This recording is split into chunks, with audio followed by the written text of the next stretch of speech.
Hi everyone, and welcome to the session. My name is Pedro Díaz, Ridao, and we're gonna get started right now. Thanks a lot for joining. I wanted to first to share with you and start with one question here. You've probably heard this before. You've probably heard that change is the only constant in life, right? What it means to us, when we hear this, is that apparently this is something that we are living with. Now, the quote comes from a person, I don't know if you know it, comes from a person named Heraclitus, and this quote is 2,500 years old, okay? So when we talk about change, we're not here to talk about anything that is brand new. Things keep repeating and repeating, and this example, change, is one of those examples. If 2,500 years ago, there were already people, philosophers, wondering, why was this thing constant? And it was the people, it was human beings that had to evolve. We come to this point right now where we understand that we need to see ways that we can leverage that, we can embrace it. What he did not envision, though, Heraclitus did not envision that change would not only be constant, but it would be exponential. Okay. Today we're going to talk about exponential change. We're going to talk about disruptive change and what things we can do in our hands, all of us here joining today, to leverage. And as we say sometimes, leveraging change means surviving. Okay. We will talk about this. We will talk about how we can try and make the most of it. But what's important to understand is that it's not a question of us deciding or not to change. Now everyone can write. It's not a question of deciding whether you want to change or not. Change is going to be present. The question here is, do we grow in change or we don't?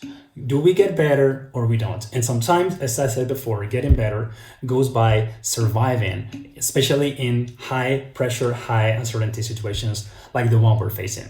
So let's move on. And first, I want to share with you a paradox. Okay, the paradox here comes with the quote. We say that we love status quo, right? People love stability. We love support. We love to have our paycheck, our bills paid, our job. But when actually we think in terms of research, we realize that actually those that change get happier. So we don't want to change, yet when we change, we become happier. This is a very interesting paradox. And we have to understand first that change, as we said before, is not something that we're going to choose most of the times, okay? Why do we say this? I want to share with you through a story. Think of going back again to 1968. A young man named Dick Fosbury, decides to challenge status quo. Decides to go against the current, to go against what everybody else was doing. And in the 1986 Olympics in Mexico, he decides to jump in a different way than everybody else. Not that everybody else on that day, that everybody else across history. When he decided to do this, he actually decided to do it, challenging a lot of situations there. One of those situations that he challenged was understanding that he was going to be probably suffering a lot of negative feedback from a lot of people. The funny thing about this story, as probably some of you know already, is that he created what now we call as the Fosbury flop. The way of jumping in high jump, this technique, was first started by him in 1968. I want to share with you two stories. For those of you that might know the story, what you might not know is that he decided to retire right after the competition. This is a funny fact. He won the gold medal, and he was interviewed afterwards, and he said that he expected, his goal was to be among the top 5. But being number 1 was too much for him. He couldn't handle success, so he decided to retire. That was one situation, okay, that he went through. Other situation that he went through was that he suffered a lot of bullying when he was in high school. Kids, laughed at him because of the way he jumped. He still was winning, but he did not end those laughs that people were having against him. So sometimes, as we say here, change requires a lot of courage, okay? Why do we say courage? Courage to go against the current. Courage to challenge the way that people used to do things. Before that event, This is the picture you see. All of the jumps were done in a different way. It's called the saddle, okay? He decided to go against that. He decided to jump in a different way, and that led to an exponential growth that actually did not only help him, but it helped all the future athletes. He actually built a legacy that day. There were 3 types of jumps in history until the beginning of the 20th century, 1910, 1912. People used to use the Western roll. Then the straddle became apparent in the 30s, and it became actually a big success, but nothing compared to the exponential success that the so-called Fosbury flop brought. What does it say to us, and what can we learn from it? First is that we have to be courage to try and do different things. Second is that every time that we're trying something, we are opening up the door for some people, more people, to try and do the same. And no matter the situation, no matter the circumstances. What are the circumstances right now? As Victor mentioned at the beginning, we have to be realistic. Is it the best time right now to seek disruptive change? Is it the first time, the best time right now to try to innovate, or should we just focus on survival? Well, probably for most of you, we think of those, basic needs that we have right now. And those basic needs maybe don't include to have disruptive change in it, okay? Maybe they don't. We don't innovate in the same way, something we have to understand. We don't innovate in the same way when we are not self-confident, okay? Think of you. Does having money in your bank account matter? Probably. If you have more money, you can innovate more. You can allow yourself to innovate, okay? And this also has to do with motivation. Sometimes confidence is something that we just feel like in a bag. And we have to understand that each of us right now here has a different pace. Think of you right now living with your roommates. Those of you that are sharing apartments right now. Some of you, think of the first 2 days being confined. Some of you on day 1, at least me, I don't know you, I wanted to kill my kids, kill myself. I was having a really bad experience, okay? Why? Because I had not accepted what happened. I had not accepted the situation. It took me 2 days to switch. Of course, 2 days to switch at the beginning. Some people maybe take 1 hour. Some people maybe are still trying to struggle. And people in the same household don't embrace change at the same speed. Are people that think of embracing that more slowly? Worse? No, but we just have different timings, okay? Why do I say this? Because timing is a very important question when it comes to making big or small changes in your life. Now we've told about change. You probably have seen or do some research on the speed of that change and how it became exponential. Think of think of different things like the use of landlines, okay? It took about 75 years. There are different data there. Some say to 50 million users, some to 100 million users, but it definitely took over 75 years to get to 50 million users of landlines. Now, if you think of the internet, for instance, it took about 4 years, between 4 and 7, to reach those 50 million. Now you think of video games like Pokemon Go, and it took 19 days. 19 days to get to the same amount of people than 75 years. But if you think of the virus, it happened the same thing, right? It became exponential. Now, what happens with change also is that it allows you to grow fast, but it can also force you to go down fast. Here we have 2 graphs. Here you've got Pokemon Go being the leader in one, being really fast. But now if you compare Pokemon Go with other video games like Candy Crush or Fortnite, you see that they're leaving that behind. Because if you don't keep innovating, they're going to be coming behind you and they're going to go way probably 2, 3, 4 times faster. And I'm sure you can all think of companies that try to innovate while others, let's say, remain a little bit comfortable and while they saw how the competition was going much faster. So the good thing of change is that we grow fast, but we can also, downgrade as fast as we grew. Bringing exponential growth allows for 2 opportunities. One is the experience that we have today. We have a technology, the example of, some people not connecting. Always, every change always has the good side, the pros and also the cons. Focusing on what are the benefits of that change. Had we organized this event at Bernabeu, we would have probably had maybe half the people that we have today, only because exponential technologies like this one allows us to connect with people all around the world. As a matter of fact, you're saying that you're coming from so many different countries. So this allows for a lot of people.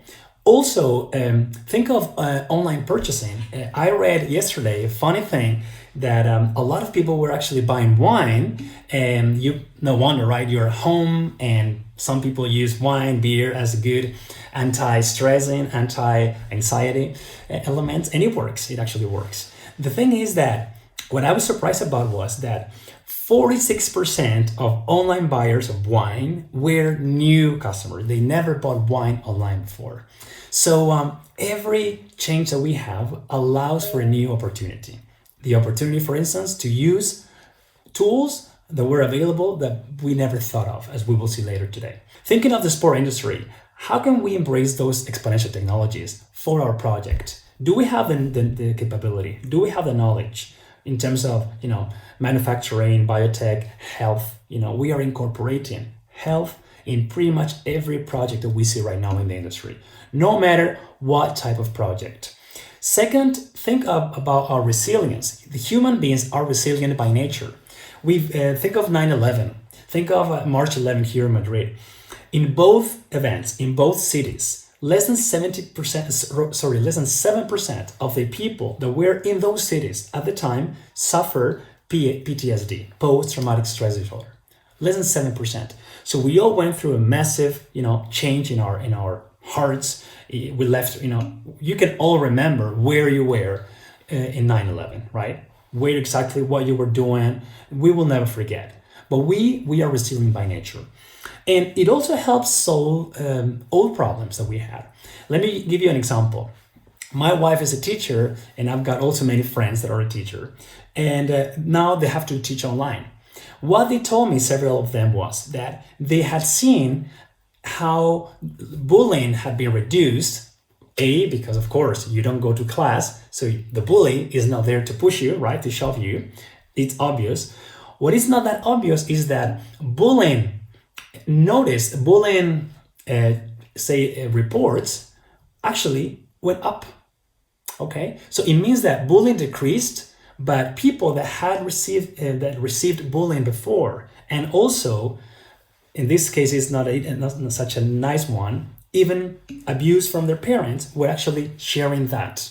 Okay, whether it was usually physical abuse, violence, they were sharing that with their teachers because they were using online tools to share how they were feeling. It's not as easy to tell my teacher, hey, my father is, just punched me in the face yesterday. I'm not going to be able to, maybe brave enough to say it.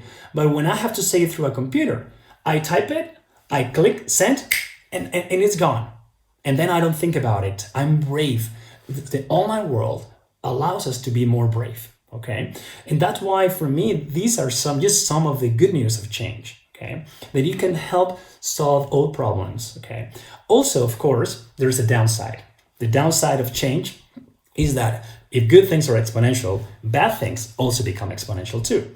Not only in terms of viruses, like this example, 100,000, cases took 67 days for the first 100,000 cases. Okay. The next 100,000 cases took 19 days, and the next one 4 days. Okay, but also fake news. Fake news also become viral, as you know, and our ability to question what we read becomes essential because everything is really and sometimes too fast.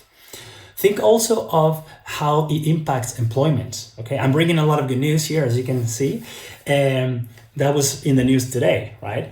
In the last 14 days, we've lost the same amount of jobs that we did in 101 days when the Lehman Brothers scandal happened in 2008. Okay, so compare 101 with 14.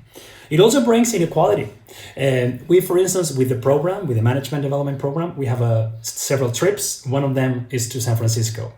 And there, if you visited the city, you've probably seen the evolution and the negativity in the impact that Silicon Valley left in the city and the area.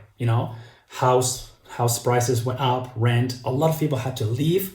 And now we see that there's a big gap in terms of the affordable income of people that live and can afford to live in the city. So there is also a downside of it, that sometimes good advantages always bring something that has to at least deter us and to make us think about it. Last thing here is in terms of the concept.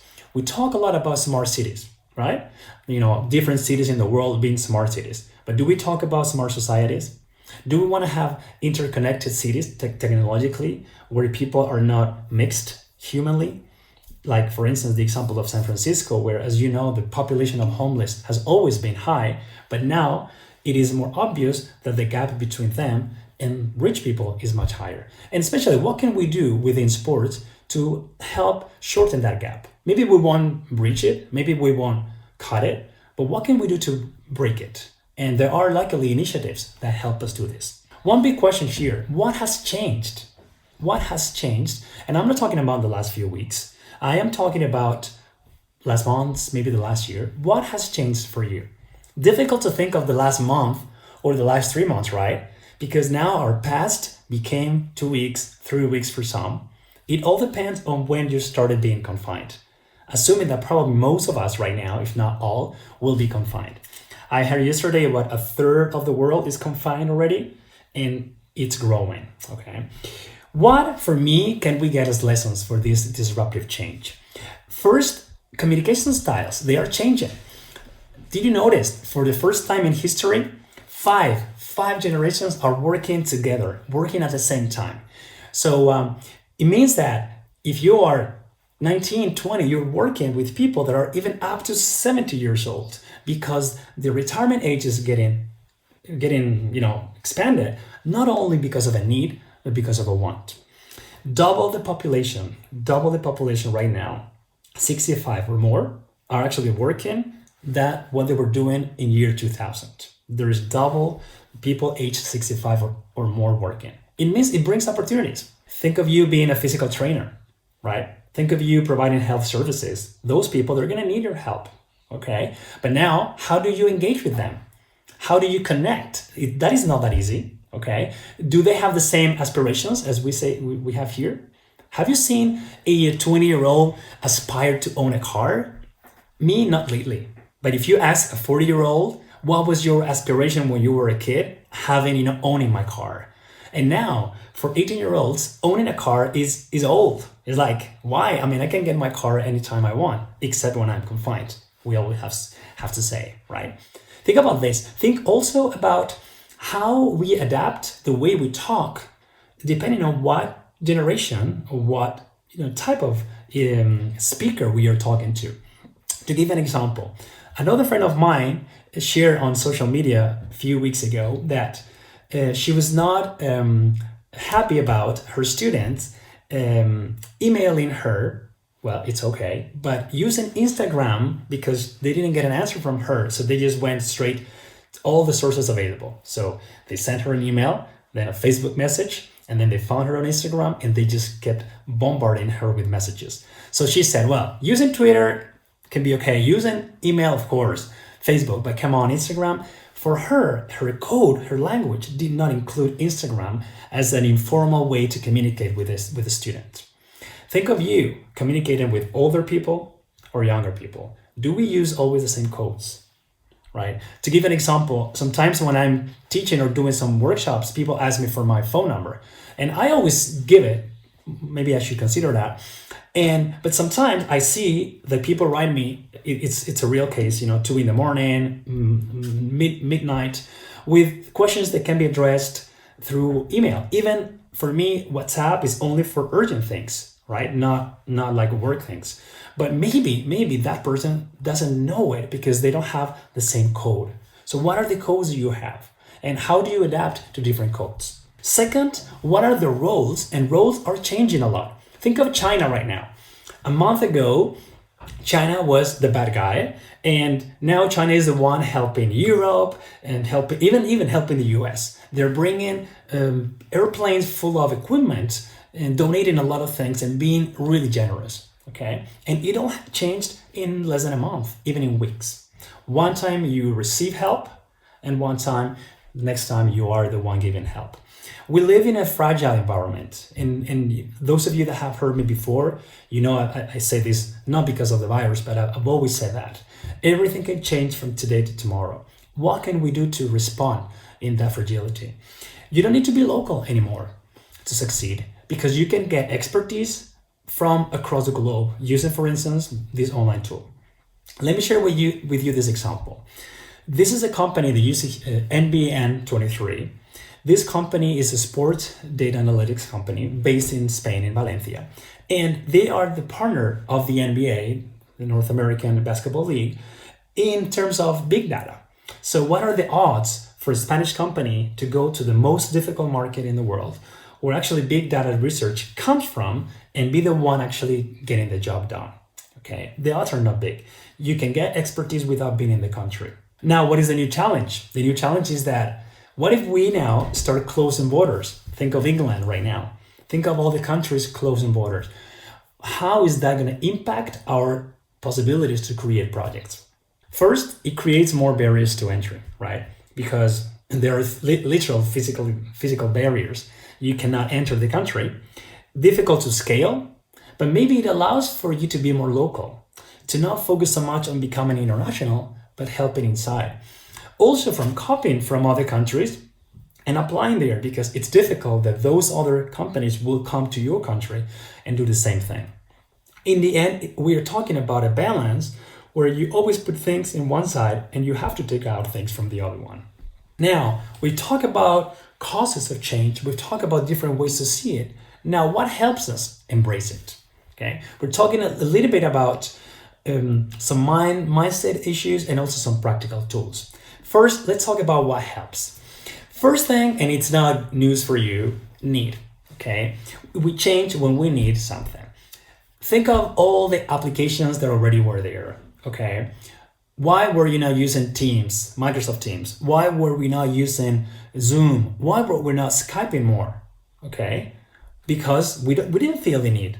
Because A, we could do that physically, or B, we were not spending so much time at home. That need made us be more digitally agile. Think of the cost in money that companies have spent trying to embrace digital transformation. Everything was digital transformation. Now, nobody was doing anything when it comes to action. So isn't it funny that the biggest catalyst has been a virus? And a virus that has taken a toll and will take a toll in many lives. When people study this in a case study, university, because a lot of people will study this, they will see that the area of digital transformation was actually jump-started by a virus. And we will remember this because this is paying a big toll in our lives and in that of our beloved ones. Also, it opened the possibility for companies to trust employees more. That is a fact. Many of my clients are saying this. Now I have a chance to prove to my company that I can work from home and be efficient, that I can be productive. So companies are trusting because they have no other choice, okay? And work is not where you go. It's not your office anymore. It is what you do, okay? Being autonomous, being independent, and also being accountable. That's very, very important. Second thing that helps us embrace change, I'm going to give you a clue, you have to guess. It is the second most practiced sport worldwide. This is a little sport test for you. Think of it. I'm going to let a couple seconds there. So some of you are maybe using Google to find out second most practiced sport. Okay. Yeah, it has nothing to do with the picture. Okay, I use the picture only to create a bias, okay? So, no, it is actually envy, yeah. It's envy. Envy is a fabulous sport. It is practiced all across the globe in every single country, and it's one of the most powerful levers. Think about a colleague of yours that lately you've seen them do something that you were like, I wish I would do that. What you feel is envy. There are actually 4 types of envy. We're not going to enter into that. But no matter what kind of envy you feel, it can go from just, what we call the healthy one, where you just like your friend, but still you're, jealous about what they do. You feel that envy. Admitting that Admitting to yourself and in public can be actually the sign that you need to improve and that you want to change something. Okay. There is also the FOMO, famous, the fear of missing out that some of you were mentioning. Absolutely. Okay. Now they say that we're going from the fear of missing out to the opposite, because now because we are home, we have less fear than we had before in other ways. Okay. Because you're home, you're safe in a way.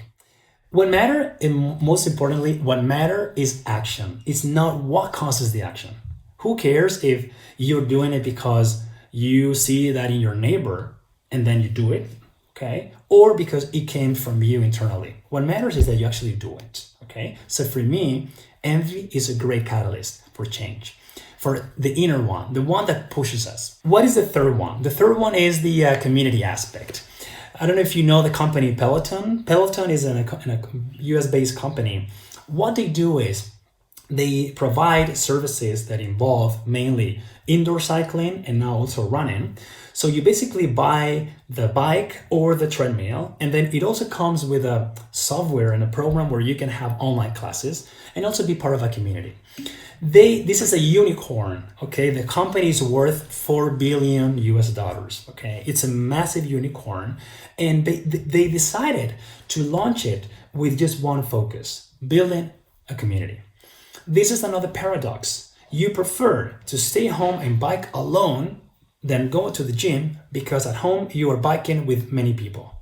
Think about it, right? The reason for you, they call it the Netflix of fitness. It's like, why would I go to the movies if I can get the movie come to my home and I can still be part of a community? In Netflix, you're not part of a community unless, of course, you share what you saw with some people.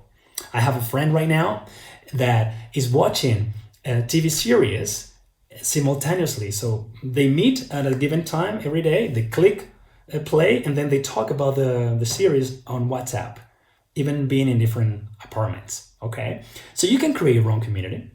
The power is not in a fancy bike. Do you think people would pay 2,000 plus euro for a bike and 468 euro per year for having online classes if I can have the same thing half a price in my own neighborhood?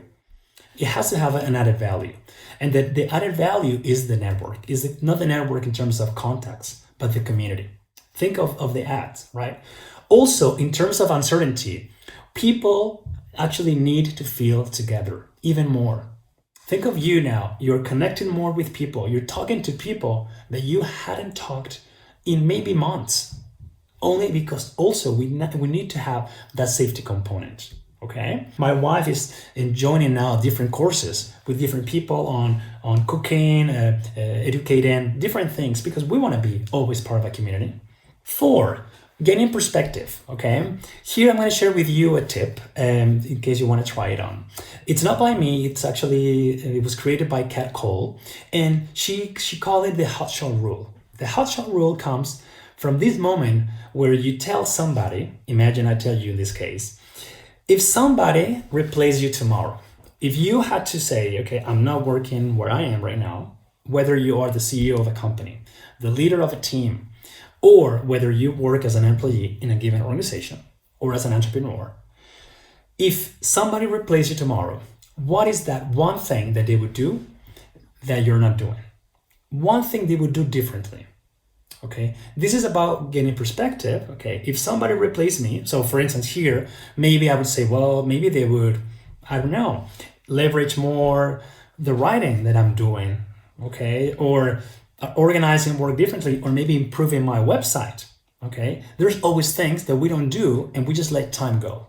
Okay, what is the next step to take action on that? Once you identify that thing that you know you have to change, but you won't. And if somebody changed it, you would become really jealous. Okay, I guess you know what I'm trying to talk about. Number 5, it is about the so-called term quick wins. Quick wins are those short, easy baby steps that we can take that give us some advantages and give us especially the confidence to try more. Why do I show you here the example of the NBA? Finding a quick win can also be taken to any domain. Think of an NBA league as a series of many games. We're talking about 80 games plus playoffs. How can you keep people motivated? And if you're a player, how can you be motivated yourself? So tough, right? So what do? What they do is they cut the season in blocks of 7 games. And what they say is, we have to make sure that out of every 7-game block, we win at least 4. Okay? Why? Because it will mean that we finish the season with more wins than losses, therefore we qualify for playoffs. Okay? What is the whole point of it? Understanding that if you lose 2 or 3 games in a row, it's not that bad. It's not that you're gonna relax, but it isn't that bad. And if you win 2 or 3, don't relax, but just gain perspective. Understand that I'm not gonna tell you, hey, do your best, do your 100% for 80 games, 4 times a week, because I want you to win the ring. It's difficult. It's like if I tell you right now, start working out, but I want you to have a 6-pack in July, and you will be like, well, that's going to be a challenge. But I can tell you, okay, you can work out and maybe lose 1 pound or 2 pounds in 1 week. It is about shortening the goals so that you become a little bit more self-confident and try more. Okay? Think of that concept and how would you incorporate that into your projects? Okay? Maybe for you, a quick win can be start or continue that blog that you forgot about, or finish that book that you started reading. Okay? There are many ways, and we're going to talk about them. Okay? But think of what applies to you in your context. How can we leverage it? Once we understand what moves us to change, how can we actually change? Act. 2 things here. We have to understand change as a physical force, okay? There's always a resistance, and that's actually what's preventing us from doing things.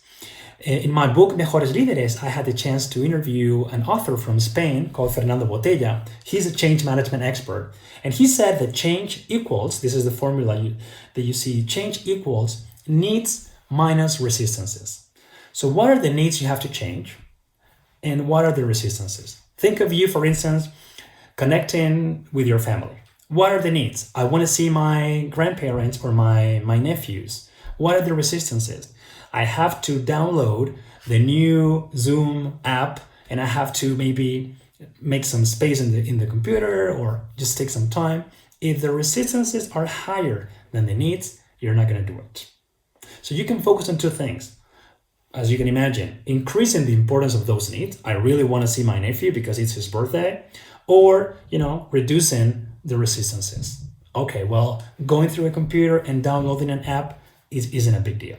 Think of those 2 things when it comes to analyzing what is preventing you from starting that project that you want to start, or continuing with that.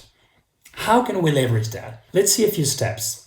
1, simplify your processes. Simplify means make it simple, stupid simple, as you may call it. I'll use an example. Embrace Nest is a company that has revolutionized and saved 300,000 lives. I'm talking about 300,000 lives saved because of this bag you're seeing right now. This bag, this is an infant warmer, a baby warmer. So what happens is, the babies, when they're born, they need to keep a certain temperature. If they don't have the proper equipment, they die. There's a lot of infants that are dying because of this. So by taking out things that were not essential, they managed to create something that was affordable, that cost $200, and that hospitals all around the world can afford to get. Okay. Now that we are very sensitive to hospitals, we understand that making projects simple can actually save a lot of lives. Think of you and your processes. Maybe simplify, you will think, I don't know how to simplify my processes. Okay, but you can simplify maybe your communication. Yeah, maybe instead of using email, you can now incorporate more video calls, because research shows that when you see the face of the person, you build more trust. That's also simplifying. Okay, we have a lot of misunderstandings when we write into each other. We don't understand, ironic comments. We don't understand unless you use certain, jargon. It is difficult. Okay, think about you simplifying both your processes and your communication. Also with people around you, especially with people around you. Second, embrace your contradictions. I recently shared this picture you see here on social media, where these days I'm trying to help people out with coping emotionally and productively, doing their best by working from home. And we're living this moment of big contradictions, big ones. If you're thinking of becoming an entrepreneur in your idea, in your project, it is okay. And people need to tell you this. It is okay to be super optimistic, one day, and to wake up the next morning absolutely terrified about what you will do tomorrow or about you making ends meet. Okay?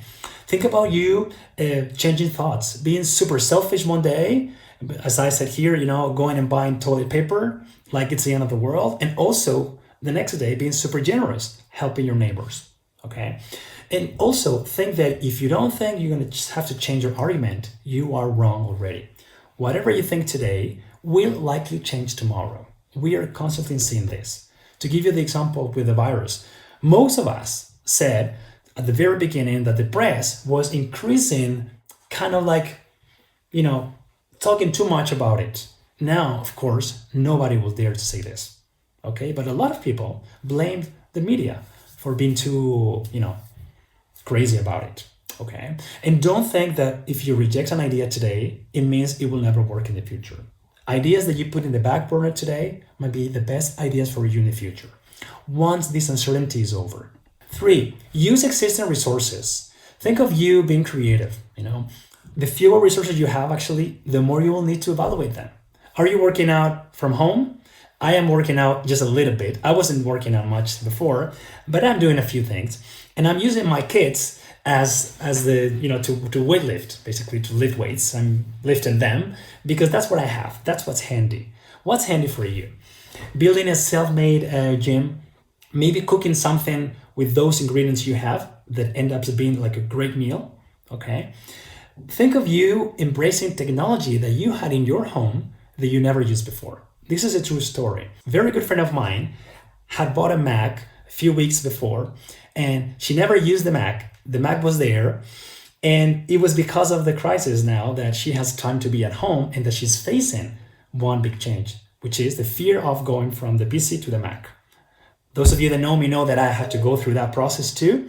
This friend of mine is just doing that. Is it tough? Of course, but it's better to try difficult things at home when no one sees you, right? Because you can blame Apple and nobody's going to hear it, okay? Think of how to find also economies of scale. Economies of scale can be, for instance, developing something that you could sell not to just one person, but also to different companies by just adapting some things. Think of creating a content that could be, for instance, a blog post today that can become a video tomorrow, that could be a community on WhatsApp in 3 weeks. Okay, my wife joined a baby-led winning community that started as a company and now became a WhatsApp group, and they're doing workshops online. They had to adapt quickly to not lose clients, and actually they are winning new clients because of that change. Okay, but try to avoid that fear of trying. Okay. 4, sometimes we talk about small as being, worst, right? Not having so many resources. Let's think in a different way. Small means agile. Let me share with you this example and an update to it. Beovation is a company that was launched by a former student of mine that saw an opportunity in creating promotional products for football stadiums and also sports and events in general. This is just one example of the many products they have. It's a seat, self-heated seat, that gives you like a better experience when you're watching a game. It can give you warm, like if you had heating in your car, and it can also give you cold if you are in summer in an outdoor event. Well, because they're small and because they're agile, they've been able to provide almost 80,000 masks, protective masks, to places that need that in Germany and across Europe, only because they know how to connect with China, they've got the providers, and they could deliver the help sooner than everybody else. So are they going to pivot and change their business? No, their core business is clear. But in this particular moment, they are helping, and they're using their know-how to also leave a legacy and add value to society. And for them, it's just basically based on what they are good at. Okay, it's what am I good at and how can I pivot from there? People are asking me to do things that I'm not good at. Well, if I said yes to everything, what would be my value? Okay, it's understanding those things we can say yes to, and especially those things that we will say no to. Because in those things we say no to, that's where people see our value. They say, well, I'm glad, Pedro, you're telling me that you can do that. It says a lot about you. But likewise, think about where you can add that value. Okay. 5, last one, build your R&D lab, build your research and development lab. What do I mean by this? Let me share with you 2 facts, okay? This graph talks about something that happened that you are aware of. South Korea became the country that did the highest number of tests per person, per million of inhabitants. And when you see that a country has conducted so many tests, it becomes obvious that it is one of the reasons, among could be many, I'm not an expert, one of the reasons that led Korea be having fewer deaths than compared to other countries. But now, if you think of South Korea from a research and development standpoint, it is no coincidence that they are the country in the world that is investing, that has grown more in R&D in the past 40 years. 40 years ago, 50 to be more precise, Korea had a lower GDP than Nigeria. And now, of course, their GDP is much higher. And it is basically and primarily because they decided to focus their efforts on research and development. Those countries that did not do that are suffering now, to give you that example. How can we apply this to ourselves? What's your research and development? In other words, what you do today, what you try, what you test at home, could be helping you in the future. What are you going to be trying? How can you innovate at home? And especially, what can you do realistically? Say, for instance, if you have kids, you are working, and you have to also take care of them, maybe reading 10 books a week is not something realistic that you can do. Now, if you have, by chance, you're living on your own and really have a lot of time to fill in, maybe it is the opportunity to really start something new, okay? Also, say it out loud, share it. When we share things out loud, we increase the likelihood for that to happen for one reason, because we commit. Why? Because, we said it. It was our own words. If you say, I'm going to go to the gym, or I'm going to run, maybe you won't run. But the more you say it out loud, the more you commit. Something for me that I will share with you here is that acting is a choice. You don't have to act. It depends on what time available you have. But thinking is a must. Okay? We cannot afford ourselves to not use this time right now to think about small or big things. Okay? More or less time. Okay? But we have to focus on that, the small things. As a summary of these thoughts, what helps us embrace that change? Having the need, okay? Understanding and accepting the need that we have, okay? Some people say, well, I don't care about connecting online, and they're just missing out, okay? Using envy as a lever, as something that helps us push forward. When I see colleagues of mine doing cool things, I hate them. But because I hate them, I read and I work and I do, okay? Third, focus on the community aspect. Can you build something that involves other people? Okay, you're also going to be helping them and learning from them. 4, gain perspective. Go out, go back, think about mentally. I'm not saying physically. You cannot think about it. If you were to hire a new person, what would you ask them to do that you're not doing, and can you do that? Okay, and 5, develop quick wins. What are you going to start in 2 days? Something small.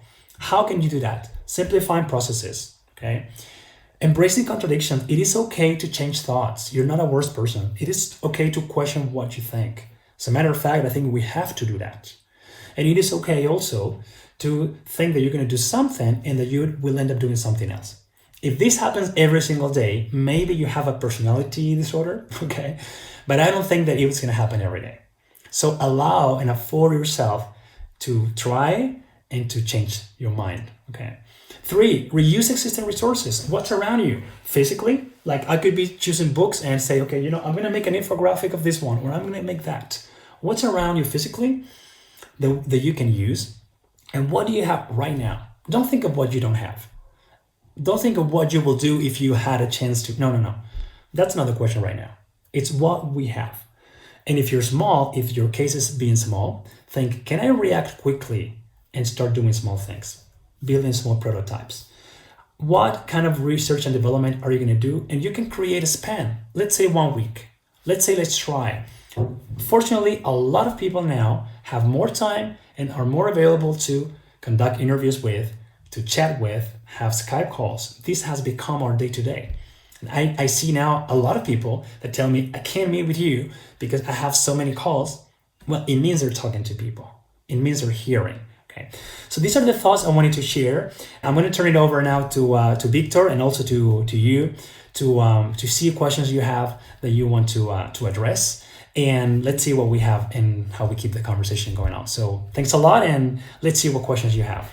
All yours, Victor.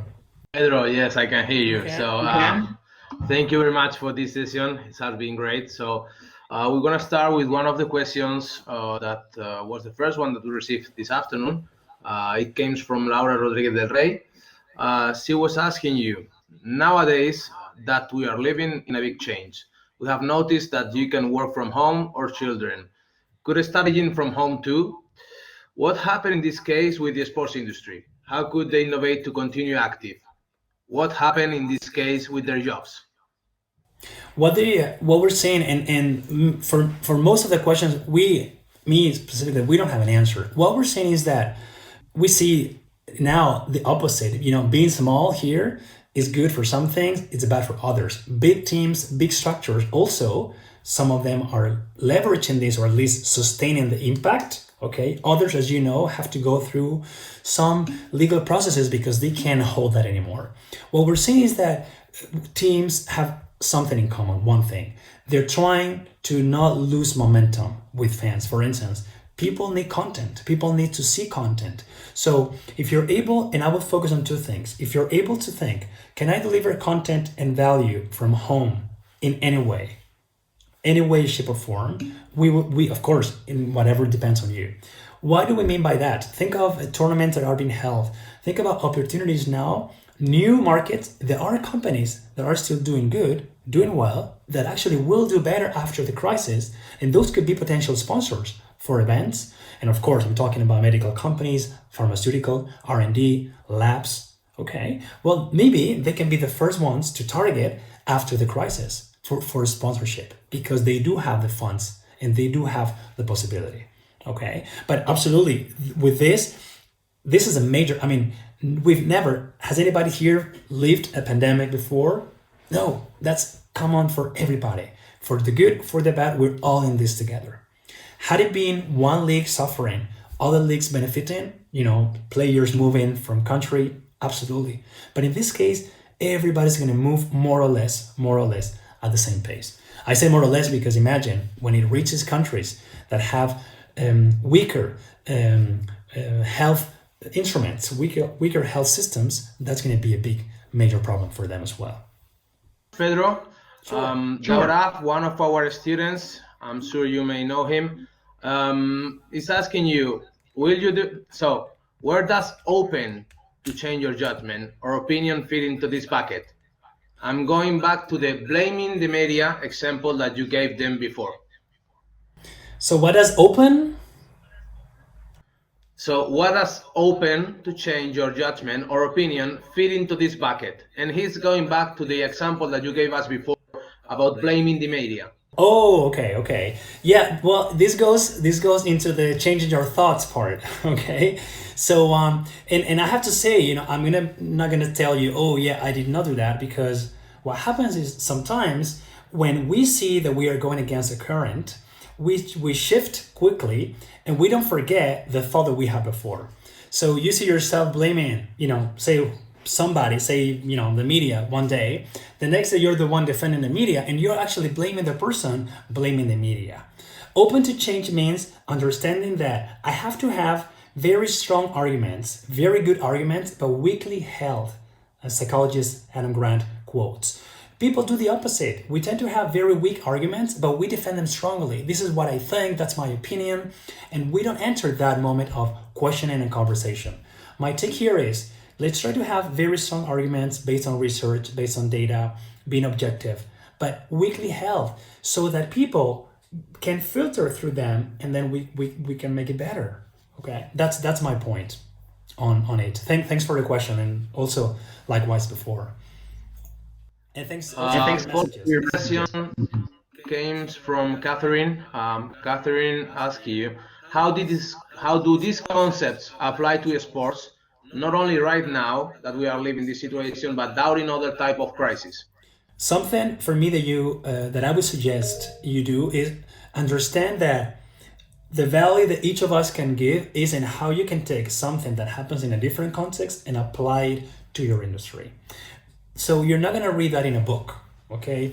Seeing situations like this one, attending classes, everything brings insights in you, but we have to be the ones connecting that, because maybe in the country you live in, even in the region you live in, or in the city you live in, the context is so particular to that place that you cannot extrapolate something happening miles away in the same way. Is it replicable? Of course. How is it going to change? For instance, for maybe the bad side of this, it will be that some companies will think about twice before making a decision. Maybe the effort that we are having right now will pay a toll in the short run, because many companies will be afraid of hiring. But also, we're seeing that companies now are still hiring. Now, they are hiring in the middle of a crisis. So if a company can be agile enough to find talent right now, and you can do that on LinkedIn and see that there are still processes open. There are people, HR people, interviewing people right now for processes. What can we do when things go back to normal? We can do way more things. So and maybe I'm too optimistic. I am an optimist person, but I think that this is making us, each one of us, more flexible to change and more flexible to try and adapt. That's for sure. Yeah, and again, it's also a little bit of survival. There will be companies that will maybe die. Sport clubs maybe not that easy, because big ones have, of course, a lot of public support as well. But it's going to be interesting to see for sure how every team and every sport organization is going to be after in a few months. Perfect, Pedro. And then for the last question, I'm mixing a little bit the commentary of Rita and also from Felipe. They noticed that most of the company, they're changing their way to communicate and their way to interact with their clients and users and followers. And they were requesting which is your insight about this change of communication and interaction between clients and brands. I think that this crisis, this particular moment, is not going to place companies better than others, but I think that it's going to place some companies in a worse situation than others. So people expect companies to be there. People expect, and when I say companies, I see any type of organization. So, for instance, you expect, Real Madrid was a surprise that they opened the stadium, but you kind of expect teams to do and to walk the extra mile. You expect teams, organizations, companies to, for instance, give more access to free content, right? More open. You expect them to not charge you as they were charging you before. So those that are not adapting are actually the ones that will probably lose. So, to put it in short, I think that after this, there will be losers, but there won't be winners. And what we want is not to be a winner. We don't want to be a loser. We want to keep doing what we were doing. That's from the corporate side. When it comes to specific agreements, specific deals, well, that's so complex right now that any of my answers would be absolutely out of the blue. We will have to wait. It's still too early because we don't even know the magnitude of this yet. Perfect, Pedro. So that's what all the questions that we decide to make you. Thank you very much for this time, for the presentation, and for all your knowledge. My pleasure. Thank you, Pedro. Thank you so much. And just as a couple of thoughts, just to finish, thanks first for joining. Thanks for joining from all around the world. Some of you earlier, some of you much later. Okay. And also thanks for some of you that were one time, either student or we met somewhere. Happy, of course, to always stay in touch. And as we said, it's all about, making little steps. So I invite you, suggest you to enjoy those ones, okay? No matter what situation we have. And all the best and stay safe. Thank you so much. Thanks a lot, Victor, for the help. Thank you.